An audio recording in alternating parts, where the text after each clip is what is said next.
अच्छा, वज़ीर-ए-आज़म साहब ने आज फिर IMF सरबराह को फोन घुमा दिया और ये चौथा फोन है जिससे 1-2 रोज में कर्ज की रुकी हुई किस्त आने का इम्कान रोशन हो गया। क्रिकेट वर्ल्ड कप से इंडिया को $2.4 बिलियन का फायदा होगा और पाकिस्तान में IMF से $70 करोड़ कर्जा मिलने पर खुशियां मनाई जा रही हैं। भाई साहब, इतनी खुशियां हैं पाकिस्तान में कि जैसे कई समय के बाद घर में बच्चा पैदा होता है ना, लोग पागल हो रहे हैं साहब, सड़क पे नाच रहे हैं लोग, मिठाइयां डिस्ट्रीब्यूट। ये मुआहिदा इलेक्शन तक पाकिस्तान की मईशत को दिवालिया होने से रोक सकता है।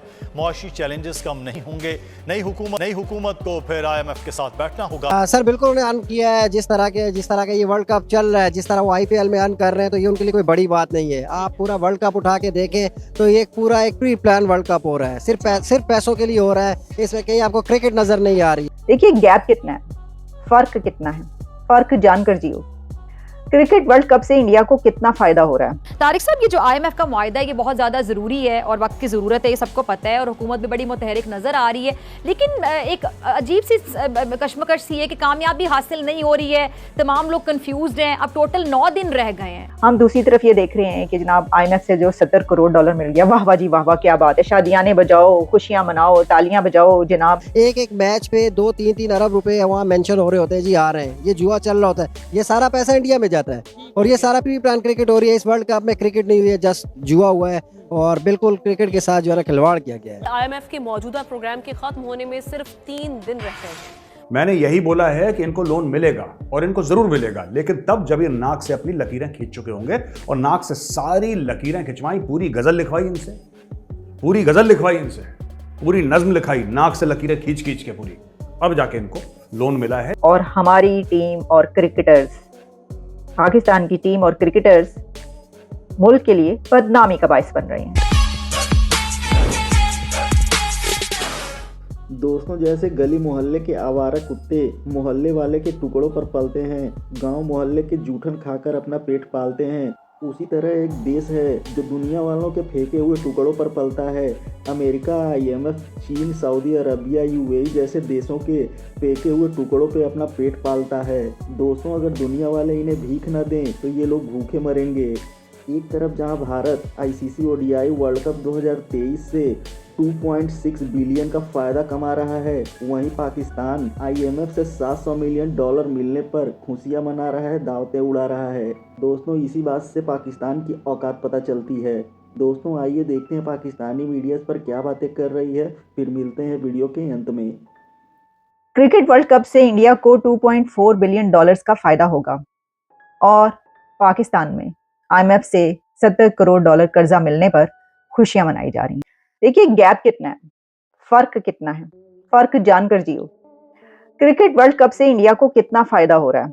मैं इस वक्त जो आपको बता रही हूँ वो ये है कि जो फैक्ट्स एंड फिगर्स हमारे सामने आ रहे हैं, तो इंडिया को क्रिकेट वर्ल्ड कप में जो $2.4 बिलियन जो है वो ऐड करेगा to Indian economy, cricket world cup, और इससे उनकी इकोनॉमी को कितना बूस्ट मिल रहा है। अच्छा, ये तो सिर्फ एक फायदा मैं आपको बता रही हूँ कि जो इकोनॉमी वो कमा कर दे रहा है क्रिकेट वर्ल्ड कप, लेकिन इसी के साथ वहाँ पे टूरिज्म कितना, वहाँ पे और कितना ज्यादा बेनिफिट हुआ इससे वो अपनी जगह पर। जबकि हम दूसरी तरफ ये देख रहे हैं कि जनाब IMF से जो $70 करोड़ मिल गया, वाह वाह जी वाह वाह, क्या बात है, शादियाने बजाओ, खुशियां मनाओ, तालियां बजाओ जनाब। एक तो इस बात पर खुशियां कि दिवालिया होने से बच गए और दूसरे इस बात पर कि अब तो कर्जे की किस्त भी मिल गई, आगे भी कर्जे। तो ये ऐसी कौमों की ये होती है कि जो हमेशा कर्जे पे चल रही हैं, जिनको ये ना पता हो कि जनरेट कैसे करनी है इनकम, पैसा कैसे जमा करना है। नहीं, उन्होंने क्या करना है, उन्होंने सिर्फ ऐसे उस पर चलना है कि बस कर्ज मिल जाएगा, IMF के पास चले जाएंगे और उसे ले लेंगे। इंडिया 1990s में IMF छोड़ चुका, कब का कहाँ निकल गया, मतलब कंपैरिजन करें कोई है ही नहीं कंपैरिजन। और उसी के ऊपर जो है हम ये सोचते हैं कि अभी तक हम IMF के चुंगल में फंसे हुए हैं और कोई इसको कोई वो नहीं, बस ठीक है, ओके, खुशियां मनाई जा रही हैं, मिल गया कर्जा मिल गया। तो हमें तो वेल्थ जमा करने की आदत नहीं है, वेल्थ जनरेट करना हमारे बस का काम ही नहीं है। तो ये है सिचुएशन जहां बिल्कुल साथ साथ के दो मुल्कों में एक तरफ ये चल रहा है, वहीं पर हम दूसरी तरफ क्या देख रहे हैं कि इंडिया के external affairs minister doctor Jaishankar ये कहते हैं कि पूरी दुनिया को हमारा शुक्रिया अदा करना चाहिए, थैंक्स टू इंडिया। उन्होंने कहा कि इंडिया का थैंक करें क्योंकि पूरी दुनिया में जो इन्फ्लेशन कम हो रही है वो इंडिया की बिना पर हो रही है। हमने कहा भाई ये क्या बात हो रही है, वाकई ऐसा ही है, क्योंकि ये तो एक बहुत बड़ी बात है ना कि पूरी दुनिया में अगर इन्फ्लेशन कम हो रही है तो उस पे तो उसके पीछे फैक्टर इंडिया है। इंडिया ने ऐसा क्या किया? तो उसके ऊपर उनका ये कहना था कि इंडिया ने जब रशिया पर सैंक्शंस थी उस दौरान उससे ऑयल लिया है, चीप ऑयल लिया है, बहुत बड़ी मकदार में ऑयल उठाया है। तो ये चीज़ जो है इसने जो दुनिया की इन्फ्लेशन है उसमें उसको कम करने में रोल प्ले किया है। अब देखें ना, जिस वक्त उन्होंने वो तेल उठाया, ठीक है वो तेल लेते रहे, बड़ी यहाँ पर तो तूफान उठ गया कि देखो वो ले रहे हैं, वो ले रहे हैं, वो ये कर रहे हैं, हम क्यों नहीं कर सकते, हम क्यों नहीं। ਤੁਹਾਡੀ ਇੰਨੀ अहलियत हैगी, ਇੰਨੀ हैसियत हैगी, ਇੰਨੀ औकात हैगी, ये तुसी करो मुकाबला है जी, करके दिखाओ। तो आप कभी भी नहीं कर सकते, आप तो फौरन लेट जाते। वो कहते हैं जनाब हमारे साथ हो या नहीं तो पत्थर के ज़माने में जाने के लिए तैयार हो। कह रहे नहीं नहीं, पत्थर के ज़माने में हम नहीं जा सकते, फ़ौरन उनके साथ मिल गए। तो जब आप मिल गए तो फिर उसके बाद भी आप पत्थर के ज़माने में पहुंचे और तालिबान ने आपकी ईंट से ईंट बजा दी है जी। तो मसला ये है कि ये जब इंडिया ने ये तेल लेना शुरू किया और उसने कोई किसी की ज़ाहिर है कि इंडिया की अपनी एक से है, अपनी ताकत है। उनके तो हुकूमत ने कहा, उनके प्राइम मिनिस्टर नरेंद्र मोदी साहब, उन्होंने तो डंके की चोट पर वो हर बात करते हैं और उन्होंने कहा ठीक है हम ले रहे हैं तो हम लेंगे, ये हमारा हक है। और वो उन्होंने लिया उनसे तेल, और रशिया से उनके जितने डेकेड्स पुराने की जितने पुराने ताल्लुकात है। लेकिन उसके बाद हमने देखा कि जो वो यूरोपियन कंट्रीज या वो वेस्ट जिसकी तरफ से ये सैंक्शन लगी थी, उन कंट्रीज ने भी रशिया से तेल लिया।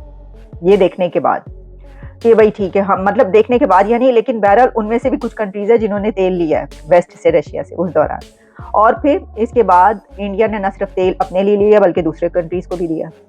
तो उन्होंने कहा कि ये जो यूके और अमेरिका और कुछ कंट्रीज में वाकई जो इन्फ्लेशन है वो कम हुई है, तो उसकी जो तो जनाब उनके वर्ल्ड कप ने उनकी इकोनॉमी में $2.4 बिलियन ऐड किए हैं। और हमारी टीम और क्रिकेटर्स, पाकिस्तान की टीम और क्रिकेटर्स मुल्क के लिए बदनामी का बायस बन रहे हैं जब वो दूसरे मुल्कों के सेलिब्रिटीज को उठा उठा के अजीबोगरीब जहालत से भरपूर बातें कर रहे हैं। ये फ़र्क है। तो जहां उनकी आईसीसी या क्रिकेट टीम या क्रिकेट बोर्ड रिच है, अमीर है, तो वो अपने ख्यालात और सोच में भी रिच और अमीर है और कल्चर्ड है।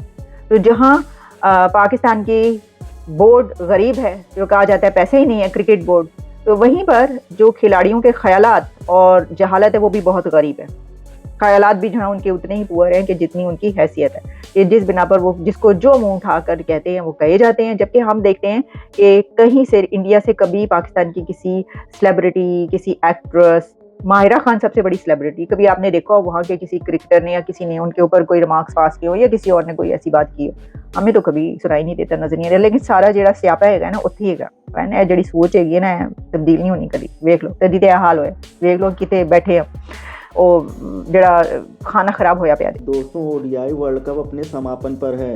19 तारीख को ऑस्ट्रेलिया और भारत की टीमें फाइनल खेलेंगी। वहीं पाकिस्तान की बात करें तो पाकिस्तान अपना मुंह काला करवा के पहले ही आउट हो चुकी है।